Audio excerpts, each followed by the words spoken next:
L'amour de la Torah de Rabbeinu Yoram. Bonne nuit mes gentils et précieux enfants, faites de beaux et doux rêves. C'est ainsi que la rabbinite a béni ses jeunes enfants en les endormant.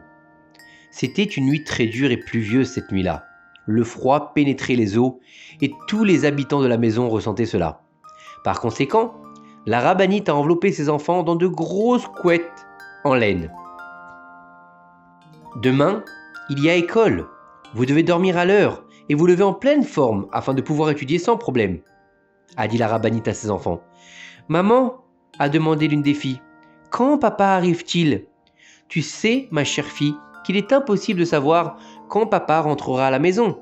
Ce soir, parce qu'il est occupé chaque jour à donner des cours de Torah dans tout le pays, et chaque soir, il arrive à une heure différente. Quand il viendra à la maison avec l'aide d'Hachem, je lui dirai que tu lui as dit bonne nuit. La rabbinite l'a mise au lit et a attendu que sa fille s'endorme. Oh, Dieu merci, les enfants dorment. Je peux me consacrer maintenant à ranger la maison et à l'organiser pour demain. Peut-être vais-je préparer un délicieux repas. Quand le Rav reviendra, il voudra probablement manger quelque chose. C'était une nuit normale à la maison de la famille Abargel à Netivot. Le père de famille est le grand tzaddik Rabbi Yoram Michael Abargel, qui pendant ces heures se débattait pour transmettre des cours de Torah dans tout le pays. Tel était l'emploi du temps quotidien du Rav, très chargé, et tout ce qu'il faisait était pour renforcer et pour ramener à la Teshuvah les enfants d'Israël. C'est ainsi quand votre cœur brûle d'un amour véritable pour Israël, quand vous vous souciez de chaque juif afin qu'il fasse Teshuvah et se rapproche de son Père céleste. Cet emploi du temps chargé commençait déjà aux premières heures de la matinée. Le Rav consacrait ce moment à son service divin personnel. Tikkun Chatzot, la prière, un cours donné au public chaque matin. Et après cela, il s'asseyait et étudiait jusqu'à midi. Toutes les heures de l'après-midi et de la soirée étant réservées aux besoins du public. De nombreux cours étaient donnés chaque jour, parfois dans le nord, parfois dans le sud et parfois dans le centre du pays.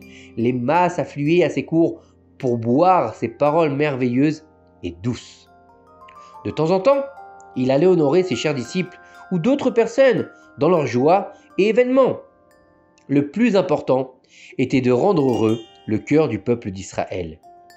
À la fin de ces journées chargées et difficiles, il rentrait chez lui le cœur heureux, tous les soirs à une heure différente, parfois à 1h du matin, parfois à 2h du matin, et parfois encore bien plus tard les enfants. Et que faisait le Rav quand il rentrait à la maison? N'importe qui d'autre irait immédiatement au lit pour se reposer pendant quelques heures jusqu'à la prière. Mais pas Rabbi Yoram. Le Rav arrivait chez lui, s'asseyait et parlait avec sa chère épouse la rabbinite des événements de la journée et ce que leurs chers enfants avaient traversé. Ensuite, le Rav se tournait vers la table, non pas pour manger, mais pour s'asseoir et étudier la Sainte Torah. La Torah qui était toute sa vie et son cœur. La Torah sur laquelle il est écrit « Et tu l'étudieras le jour et la nuit ». Et le Rav y pensait effectivement jour et nuit. La rabbinite a regardé son mari, le Rav, qui était plongé dans son étude, et a réalisé qu'il n'allait certainement pas manger. Et elle est allée lui faire un thé chaud et parfumé. Ainsi le Rav restait et réfléchissait sur la Torah jusqu'à qu'il soit temps de se préparer pour la prière, comme s'il n'avait pas passé la veille une journée chargée. Il se levait de sa chaise avec une merveilleuse vigilance pour commencer la journée avec la tefila, apprendre la Torah et rapprocher le plus grand nombre de personnes. Revenons à cette nuit froide et rude avec laquelle nous avons commencé l'histoire, après que le Rav soit rentré tard à la maison et qu'il a commencé à étudier. À ce moment-là, le Rav étudiait le traité de Choulin dans la Gemara. Comme à son habitude, le Rav a commencé à étudier avec douceur et enthousiasme, la théière fumante reposant à côté de lui comme une pierre inutile, car le Rav ne l'a pas remarqué à cause de son étude diligente dans la Torah. La Sainte Gemara explique et la Sainte Gemara réfute, Abaye a dit, c'est ainsi que le Rav naviguait à travers le Talmud. Pendant ce temps, dans les chambres, les enfants du Rav commençaient à se lever de leur lit. Ils entendaient quelque chose dans leur sommeil et ne comprenaient tout simplement pas quoi. Ils ressentaient quelque chose de bien, quelque chose de particulier, qui perturbe un peu leur sommeil, mais ils voulaient savoir ce que c'était. Cela a même obligé chacun d'eux à enlever sa couverture chaude. Un par un, les enfants ont commencé à se lever de leur lit et comme si quelqu'un les commandait, sont allés hypnotiquement en direction du Rave. C'était la mélodie du soir du Rave. C'était la merveilleuse douceur de l'étude du Talmud qui les captivait simplement et les faisait jeter leur couverture chaude et marcher dans la direction du Rave. Les enfants se sont levés, ont regardé leur père vénéré, assis en train d'étudier au petit matin, à la lumière d'une petite lampe et d'une théière qui avait déjà refroidi, et tout son corps plongé dans l'étude de la Sainte Torah. Une atmosphère ancestrale s'était répandue dans toute la maison, une atmosphère différente, bien plus chaude que la couverture et plus lumineuse que la lampe. À ce moment-là, les enfants ont réalisé que leur père n'apprenait pas seulement la Torah, mais qu'il aimait vraiment la Torah. Au lieu de dormir, au lieu de se reposer un peu après une journée bien remplie, le Rav a simplement donné sa vie pour l'étude de la Torah. Les enfants ont continué à rester debout ainsi pendant de longues minutes, oubliant simplement le monde entier, le froid glacial leur tartive et l'approche du jour de l'école. Tout ce qu'ils voulaient, c'était profiter de cette atmosphère sainte et unique. Aucun d'entre eux ne voulait quelque chose de plus.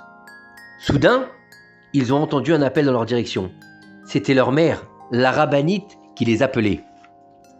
La rabbinite, en voyant ses enfants debout fascinés, écoutant la mélodie du soir du Rav dans son étude, était très heureuse que ses enfants soient si fascinés par l'étude de la Torah.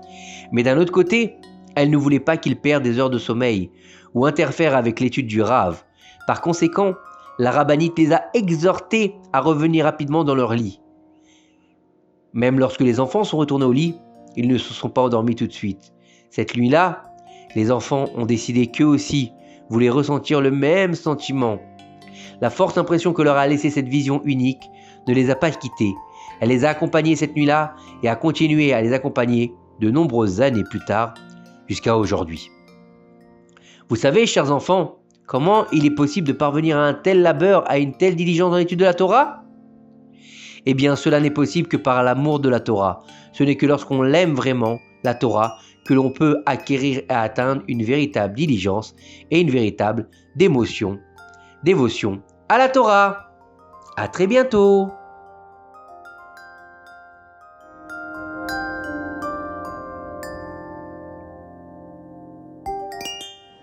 Maintenant, chers enfants, il est temps de faire Shema Israël tous ensemble.